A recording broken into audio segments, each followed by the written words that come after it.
مشرکین مکہ مذاق اڑانے لگے کہ خدا ہو کے رب ہو کے یہ کیسی حقیر چیزوں کی مثال دیتا ہے. تو اللہ تعالیٰ نے فرمایا ان اللہ لا یستحی ان یضرب مثلا ما بعوضۃ، اللہ مچھر کی مثال دینے میں ذرا بھی نہیں شرماتا، اس لیے کہ مچھر دیکھنے میں حقیر ہے مگر حقیقت میں حقیر نہیں ہے. اللہ کی قدرت کا ایک بہت بڑا نمونہ ہے. 100 سے زیادہ آنکھیں مچھر کے ایک چھوٹے سے سر میں اللہ نے لگا دی اور اس کا پورا ایک سسٹم ہے. آج ہم دیکھتے ہیں کہ ایک سرنج جو انسان بناتا ہے اور اس کے ذریعے خون چوستا ہے یا رگوں سے خون نکالتا ہے، وہ سرنج خود سے وجود میں نہیں آتی. تو ایک مچھر جو خون نکالتا بھی اور ایک بڑا لمبا چوڑا پروسیس ہے. کیونکہ اس خلاصے میں اتنا ٹائم نہیں ہے کہ میں مچھر کے بارے میں آپ کو جو پوری تحقیق پیش کروں. ایک بہت بڑی قدرت کا ایک بہت بڑا شاہکار ہے. تو اللہ فرماتے ہیں اللہ تعالیٰ مچھر بلکہ اس سے بھی کمتر چیز کا مثال ضرور پیش کرے گا، اس لیے کہ یہ مثال بھی برحق مثالیں ہیں اور اللہ تک پہنچنے، اس کی توحید اور اس کے احسانات تک پہنچنے کی ایک بہت بڑی دلیل ہے.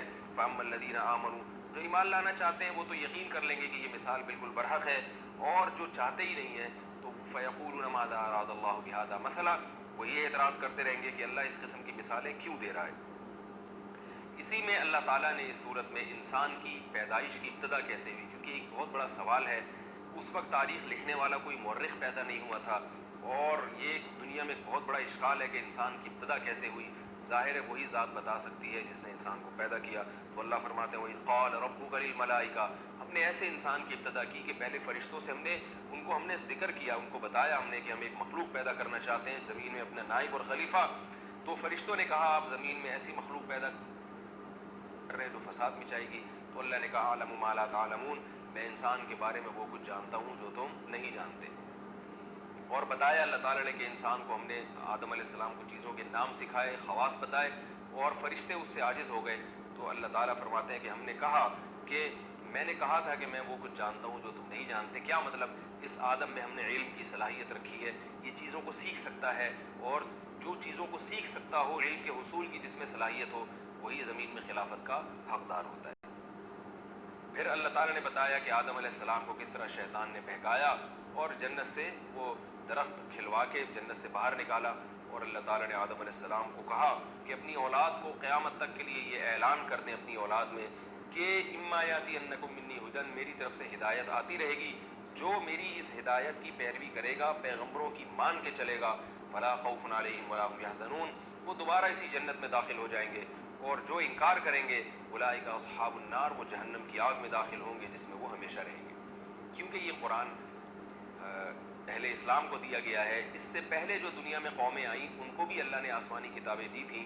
تو اللہ اہل ایمان سے خطاب کر رہے ہیں کہ تم سے پہلی قوموں کو بھی ہم نے آسمانی کتابیں دی تھیں مگر انہوں نے اس کی قدر نہیں کی، تو تم اس قوم کی طرح نہ ہو جانا. تو اس قوم میں سر فہرست یہودی قوم ہے جس سے اللہ تعالیٰ خطاب کر رہے ہیں یا بنی اسرائیل اذکروا نعمتی التی انعمت علیکم، اے بنی اسرائیل میری ان نعمتوں کو یاد کرو جو میں نے تم پر کی اور میں نے تم سے جو عہد کیا اس کو پورا کرو. تو چونکہ بنی اسرائیل کے ایمان نہ لانے سے بہت سے لوگ ایمان نہیں لا رہے تھے. لوگ کہتے تھے یہ پڑھے لکھے لوگ ہیں، یہ آسمانی کتابوں پر یقین کرنے والے لوگ ہیں اور ان کی کتابوں میں یقیناً محمد صلی اللہ علیہ وسلم کی علامات ہوں گی، تو یہ ایمان کیوں نہیں لے کر آ رہے. تو اللہ اہل یہود سے خطاب کر رہے ہیں کہ تم پر تو اللہ نے اتنے انعامات کیے، تمہیں صرف عصبیت اور لسانیت کی وجہ سے تم ایک عربی اور ہاشمی نبی پر ایمان نہ لے کر آؤ، یہ بڑی بدبختی ہے. لہذا ان نعمتوں کو یاد کرو اور اس کا شکر یہی ہے کہ محمد صلی اللہ علیہ وسلم پر ایمان لے کر آؤ. ولا تشتروا بآیاتی ثمنا قلیلا، اور تورات میں نبی صلی اللہ علیہ وسلم کی جو خوشخبریاں سنائی گئی ہیں یہ اور اس کے اور دیگر جو احکامات ہیں، چند ٹکوں کے بدلے میں اللہ کے دین کو مت بیچو، ان احکام کو لوگوں سے مت چھپاؤ صرف اس لیے کہ لوگ کٹ جائیں گے اور لوگ جو ہدیے نذرانے دے رہے ہیں وہ آنا بند ہو جائیں گے. تو اس پیسوں کی لالچ میں ایسا مت کرو. ولا تلبسوا الحق بالباطل، اور حق اور باطل میں التباس پیدا مت کرو. نماز قائم کرو، زکوٰۃ دو جو اللہ اس کے رسول کے احکامات تھے. اتأمرون الناس بالبر، تم لوگوں کو نیکی کا حکم کرتے ہو کیونکہ تم اہل کتاب ہو، لوگ تم سے دین سیکھتے ہیں. وتنسون انفسکم، لیکن جب خود عمل کرنے کا وقت آتا ہے تو اپنے نفس کو بھول جاتے ہو. آج عمل کرنے کا وقت آئے، انہی آیتوں میں یہ بھی تو لکھا ہے محمد صلی اللہ علیہ وسلم کی علامتیں، تو ان علامتوں کو دیکھ کر آپ پر ایمان لے کر آؤ. پھر اسی میں اللہ نے